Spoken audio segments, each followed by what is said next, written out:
Hey, it's Trevor Grant from Revenue Hub. In today's video, we're joined by Pablo Delgardo from Mirai. Pablo is going to talk to us about hotel distribution, why it may not be a new normal post-crisis, and why now is a great time for hotels to evaluate their distribution strategy and their direct booking approach. Could I ask one favor? If you're new to this channel, could you please hit the subscribe button? It really helps as we're looking to grow. And finally, any links that we reference in this discussion we'll make sure is in the description below. Anyway, hope you enjoy it. Thanks a lot. Roll the intro.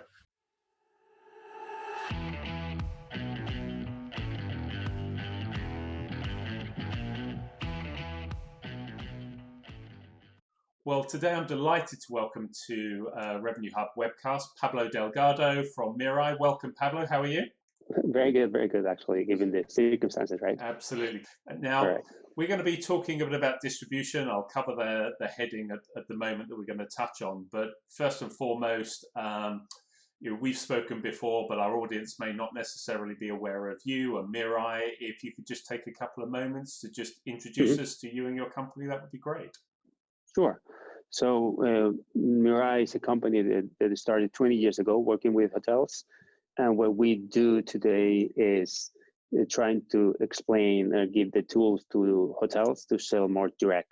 So instead of selling through OTAs or through other intermediation players, to sell more direct rooms. But in order to do that, what we ended up doing is managing the entire distribution, because the direct channel competes with other channels. So in order to give room for the direct to grow, we need to understand what's going on with the rest of the players. So a hotel can manage the distribution correctly.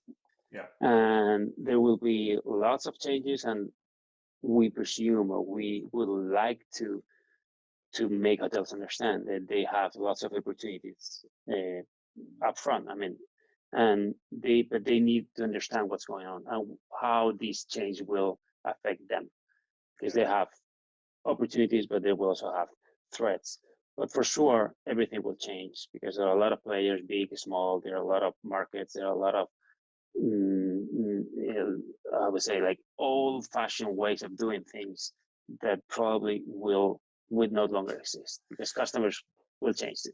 Right. Absolutely. And you, when we were first talking about this, I mean, you specifically brought up around some opportunities, but also threats for hotels that may exist around the OTAs and the change of players that we're seeing, OTAs that are closing, challenges that may exist within changes to tour companies. What's your sort of view around the big players compared to the small players, and if the small players start to go bust possibly? And that's a very good point, because I mean, this change in a short place, it will create a lot of cash flow and P&L tension for all companies, right? And that includes hotels, and that includes distributors, right? OTAs, tour operators, travel agencies. All companies providing services in distribution will struggle to survive. And from a P&L perspective, the bigger you are, the more capable you are supposed to be, or the more weapons that you have in order to survive, right? So from a cash flow perspective and from a financing perspective, you can call the banks, right, and ask for money. And big players are better poised to survive. And smaller companies will go bankrupt easier or sooner than the big guys.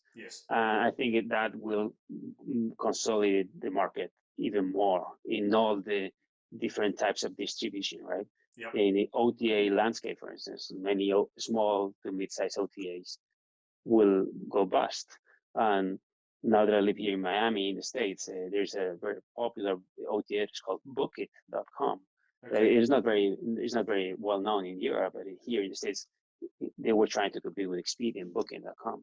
And last week they announced that they were stopping their operations, but they couldn't survive, right? And they were not even respecting all the existing bookings that they had already made at the time of the announcement. So it is very hard and sad, because there are a lot of people that paid and they are not getting anything, and now they have to claim their money back. So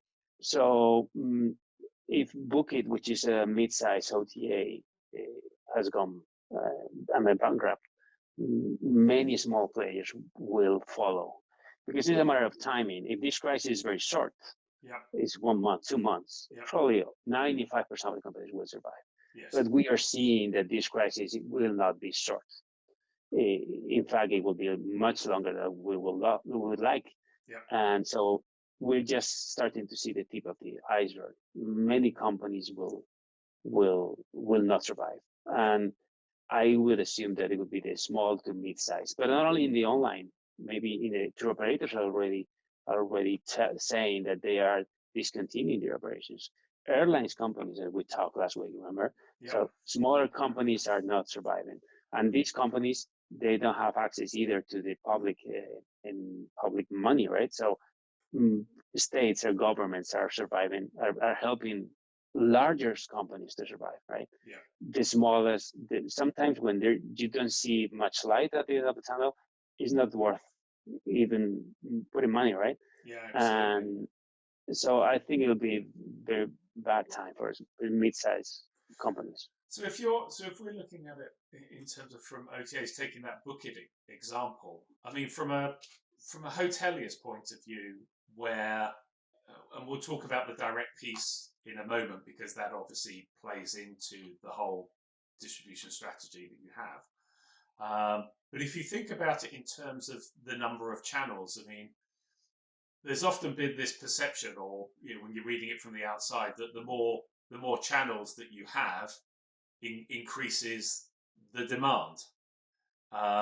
So by definition, if there are less channels out there, there could be a fear that there would be less demand. But that doesn't seem logical to me, because as someone that does travel, more leisure than business, I would just shift from one OTA to another, so the demand will still be there, even if the channels drop out. Is that right? Is that wrong? What's your sort of view on that? I think that's a very, very good point, because that's one of the urban myths that we think that this crisis will make clear that it is not true. So traditionally, hotels have understood that the more channels, the better, right? So the more channels you have in your channel mix, the more demand you had access to. However, that was not true, and the thing is that the more channels that you had, the more difficult it is to control your distribution you had, because you were already accessing all the demand, or pretty much 99% of the demand. So you added a new channel to access the same demand.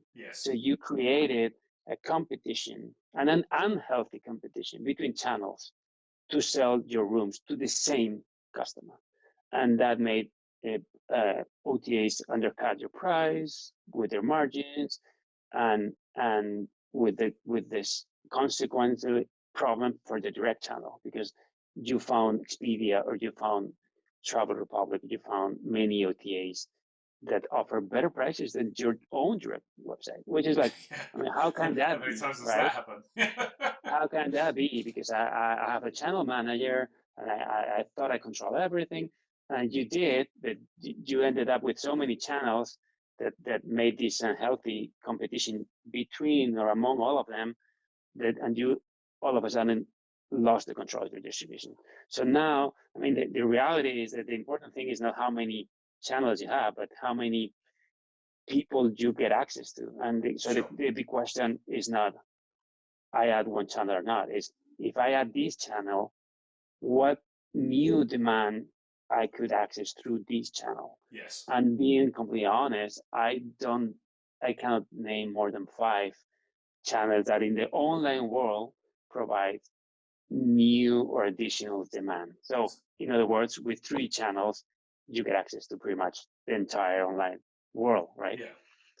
And as you say, so there may be some niche ones that are very specific to your hotel, maybe some facilities that you have, that these individuals would gravitate to some very niche channels, and you may open up a new avenue. But the percentage, by definition, even saying it out loud, you can understand that's going to be quite a small percentage. You've probably got 95% already available to you through, as you say, 2, 3, 4 of the big channels. Yeah. Correct. So the niche hotels, it would probably, will need it specific OTAs, right? Niche OTAs. But niche hotels by definition, they're niche hotels. They're just a few, right? Yeah. And if you're a big hotel in the center of London, you are not a niche hotel, right? Yeah. So if you sign up with hotels with dogs.com, right? Yeah. The question is, first of all, if you're not a niche hotel, it doesn't make any sense. So hotels with dogs.com will end up doing, AdWords with your brand, yeah. or bidding in meta search, trying to sell your rooms with their margin, so undercutting you. So absolutely makes sense if you're a niche hotel. There are fantastic niche OTAs, but at the same time, it is a small volume. It is a low volume, and from a generic perspective, with 3 OTAs, you can access the entire world. 3 or 4 OTAs. So following your thought process there about if I was a London hotel and I did have a channel called dogs.com or whatever that I was utilizing, the point that you're making is, what is the likelihood that if 100 people are looking on dogs.com, that they're also not looking on expedia.com or booking.com, yeah? That's absolutely. And Expedia and Booking.com are constantly adding filters to target these niche users, right? Yeah. So if dogs is a highly used or a highly profitable filter, right? For sure, users checking that website, that OTA, will also be checking. They will have another 3 or 4 more tabs in their browsers with Expedia, Booking, Google, maybe TripAdvisor, right? Yeah. Which are the real, what we call gatekeepers, right? So it's the entry point to the search process, right? Yeah. That's the way hotels should think about, which is, I want to get to be on channels that are at the same time a gatekeeper. So a user that is not using Expedia, is not using Booking, is not using Google, is using dogs.com, I want to access that. And I'm happy to pay you a high commission, even higher than 20%, because that's a complimentary booking. Yeah. But the question is, does this scenario exist? So what OTAs has this exclusive demand that doesn't go to Booking or Expedia? Yeah. And I argue that doesn't exist anymore, or is very minimal, right? And so back to your point, that where you're saying that you feel that we could see a number of small or medium-sized players go by the wayside, that we could end up in a position where, as hoteliers, we may be narrowed down to sitting and saying, well, actually, we had spread our inventory further. If we give you more, could you give us something back? Well, it sounds very simple, but it is not, unfortunately. And I think it will be a huge difference between sophisticated hotels or hoteliers and not that much sophisticated hotels. So first thing is, you need to understand what's going on, right? Chains are usually more savvy and more sophisticated in regards of distribution. They have specific profiles taking care of distribution. Yeah. And whereas independent hotels, they are at the same time the director, at the same time they work at the owner, or they work at the reception, right? And they are revenue and distribution, right? Yeah. So the point of view is completely different. I think we have a great opportunity to understand that the number of channels doesn't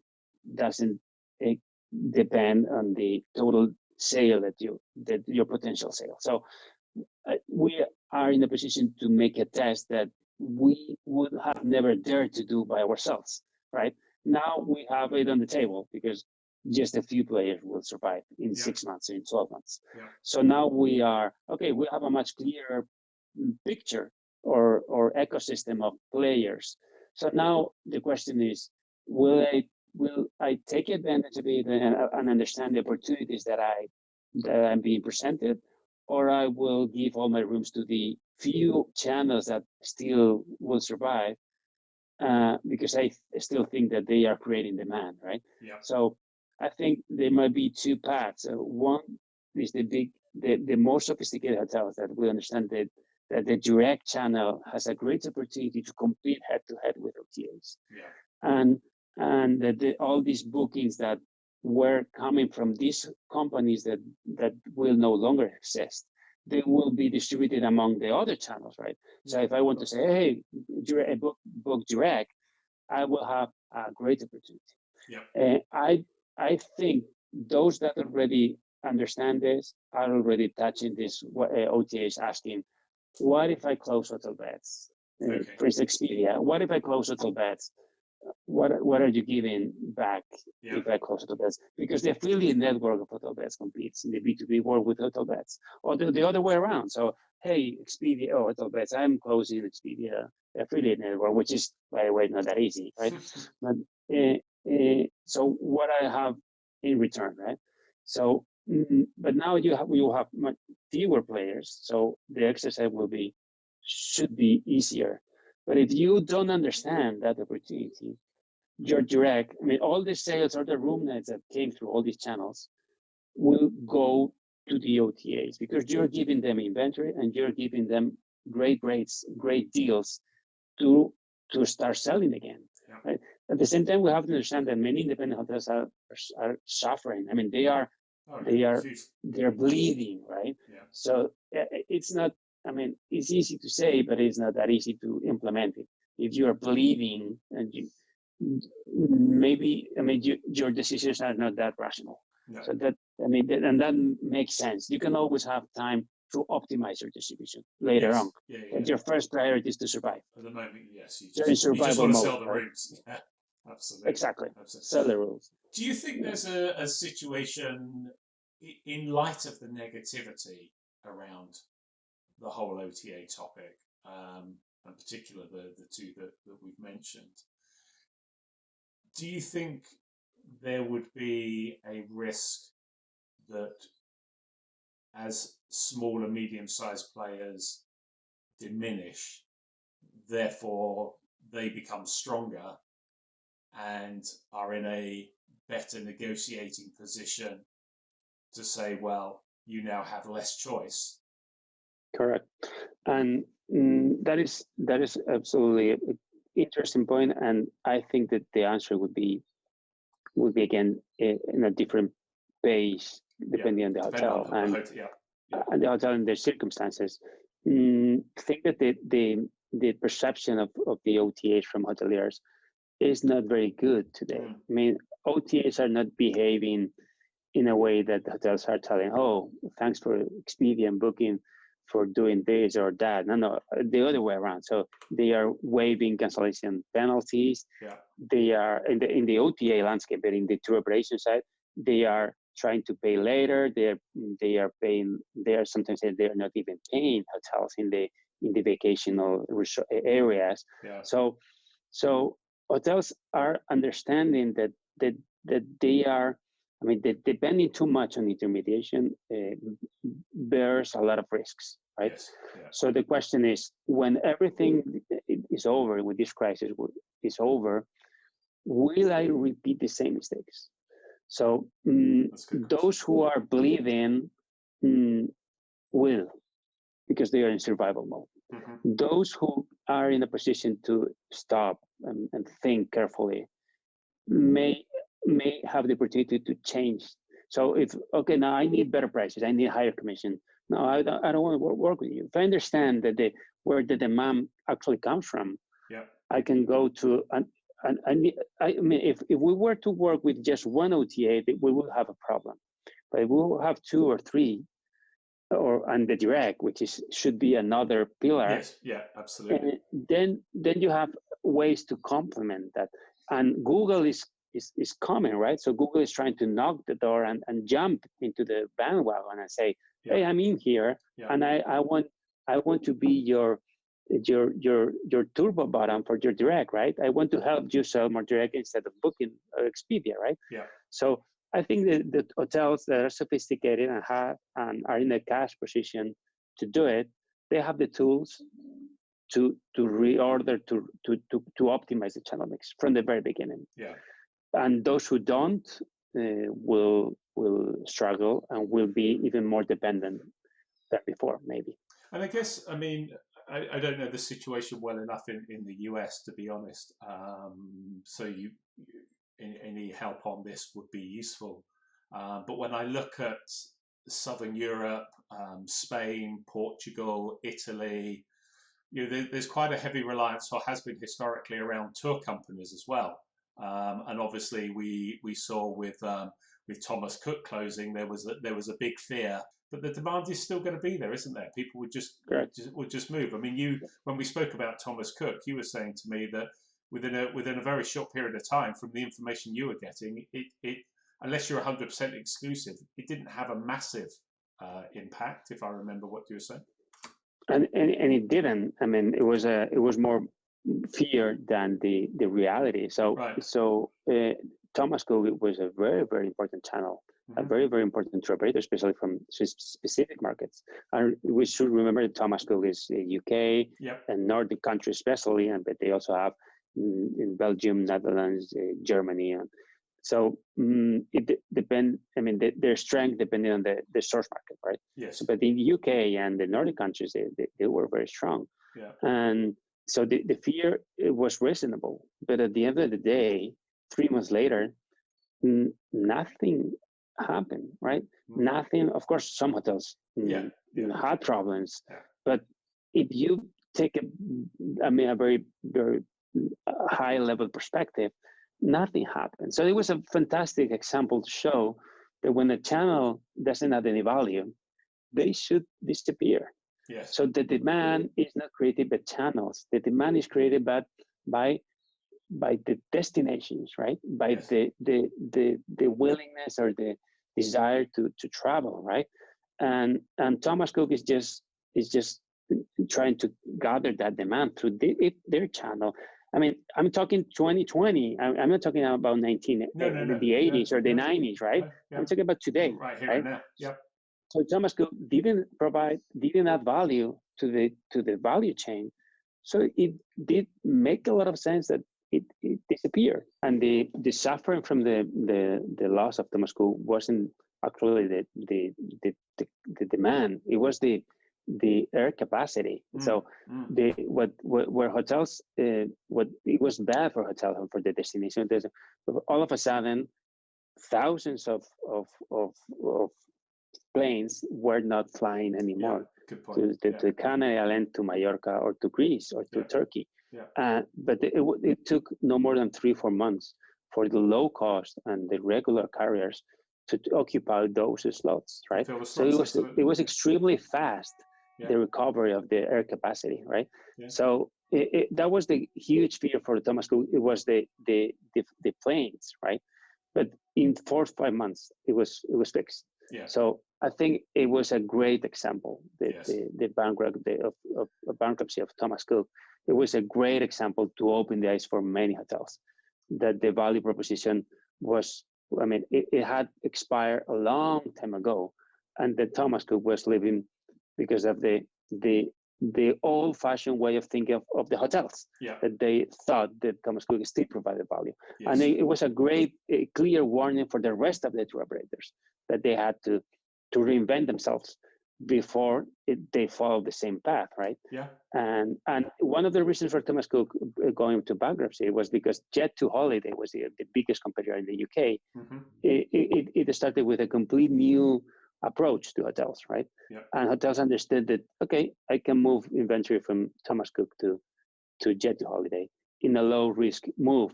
Yes. And they were slowly killing Thomas Cook at the same time. Yeah. So clear warning to all companies, not only to operators, all companies, that if their business model is not valid anymore, they will struggle. Look at Expedia. Share November, December, they were already having a really bad time because they realized that they were heavily dependent on Google and on marketing expense, and that their value proposition was not as valid as it was 5 years ago, right? Yeah, absolutely. Absolutely. And I think, as you say, that's the classic example with the Thomas Cook, that Jet2Holidays had a better value proposition for the hotels. So simple as that. It's a really, and so I think, this with our heading being and for customers, customers too. Absolutely. So with our heading being no new normal for the hotel distribution, and then the second part being time for hotels to make a decision. I mean, at the moment, we have no bookings from anywhere.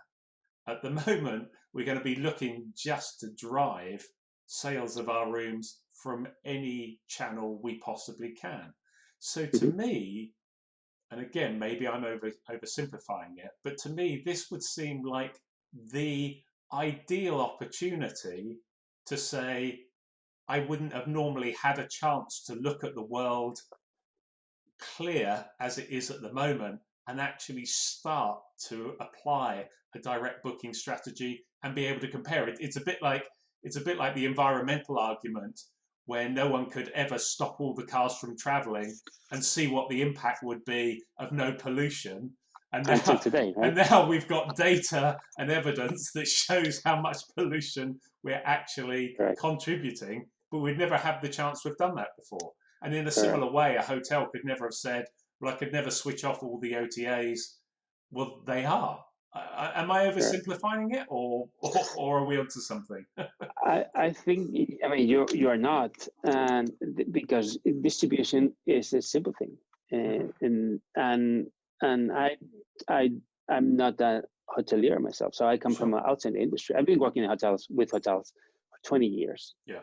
But I'm not a hotelier myself, so I come from engineering, and I question lots of things because of my background. Yeah. Like, I didn't understand why hotels kept selling the same way that 30 years ago, even today, right? Yeah. So it's like, it didn't make any sense for me. Now I understand very well why, but from the outside, and if you talk to a friend and it's like, okay, why did you book to Expedia? You understand that from the consumer's perspective, the optic is completely different. Right? Yeah. So distribution is simple. It is simple, but it is not simple from a hotel perspective, and the legacy that they carry with them, right? Yeah. But it is simple. So you're right. We have a white paper, and we have an opportunity to write a new channel mix. Yes. And we have the tools and we have the knowledge, but it will change a lot from the perspective of a big hotel chain and independent hotel, because the needs will be completely different. Yeah. In the States, for instance, where the bigger brands control 70-75% of the rooms, these guys are very prepared. Marriott, Hilton, Wyndham, in the UK, Intercontinental, Accor in France. These big guys have a lot of knowledge, and they were already controlling distribution before the crisis. Yeah. And now they will have to start from scratch.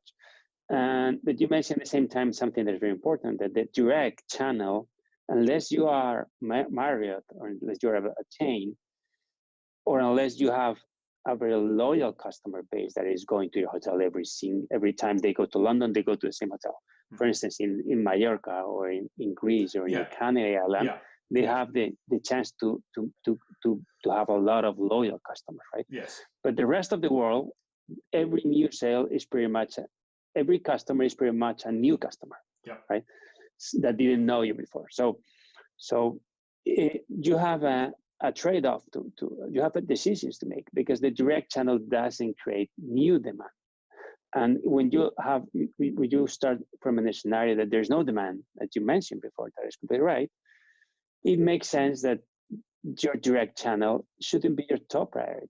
Yeah. Because from a hotel perspective, the priorities are fill my rooms, optimize my rooms. Yes. But fill my rooms first, because I have nothing to optimize otherwise, just right?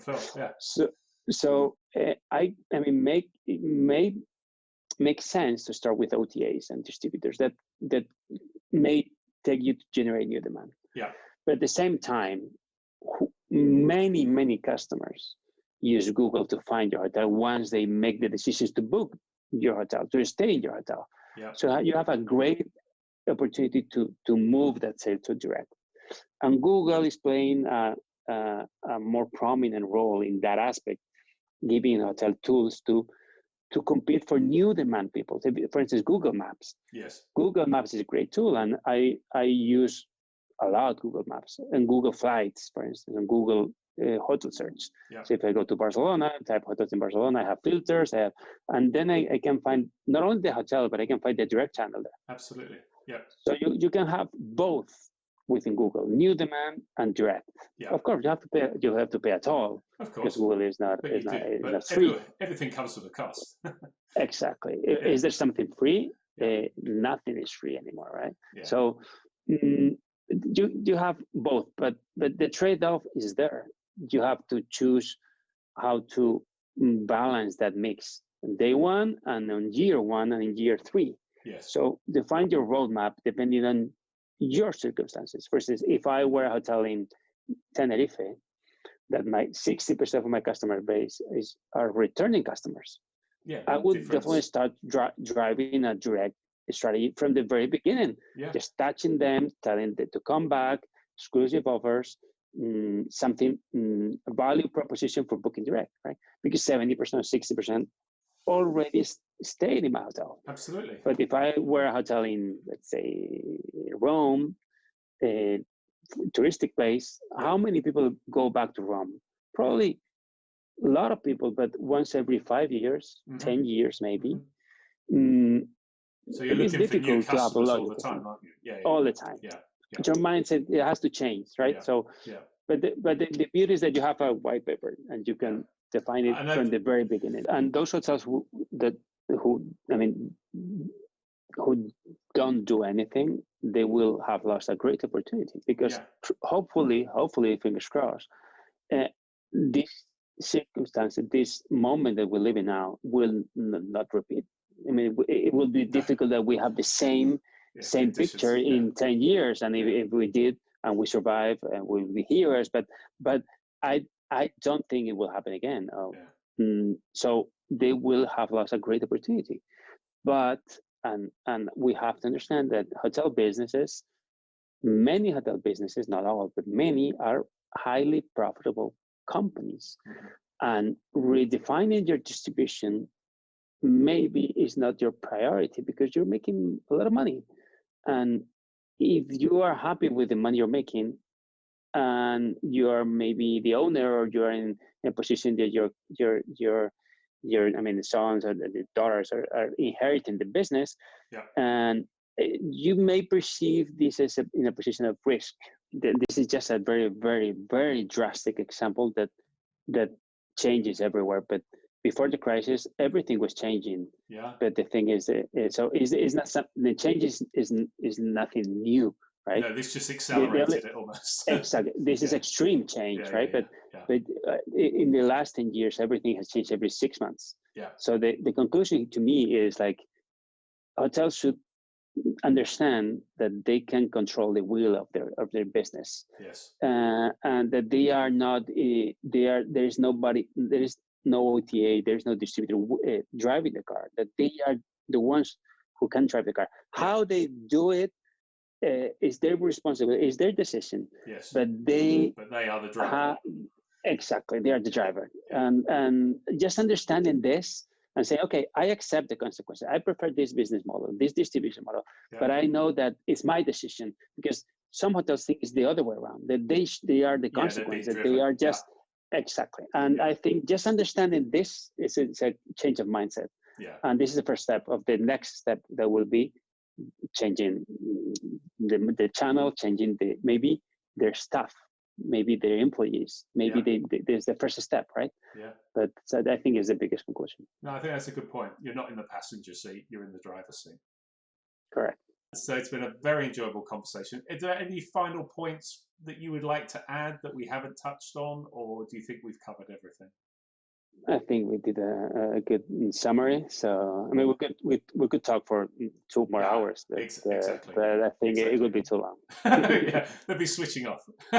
Correct.